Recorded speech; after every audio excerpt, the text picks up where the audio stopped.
വിശുദ്ധന്മാരെന്നിവർ തൻ പ്രാർത്ഥനയാൽ സ്വർഗപിതാവിന്റെ ഏകസുത വചനവതാം രാജാധീശ നിന്നെ വാഴ്ത്തും ഞാൻ. സഹജമതായ മൃതിരീത കാരുണ്യത്താൽ മർത്യന്മാർത്തൻ വർഗത്തിനു മുഴുവൻ ജീവനതും രക്ഷയുമേകാനാഗതനാൻ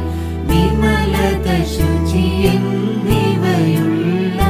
മഹിമാവിയലും ദൈവജനത്തെ കന്യകയാം മറിയാമീന്നും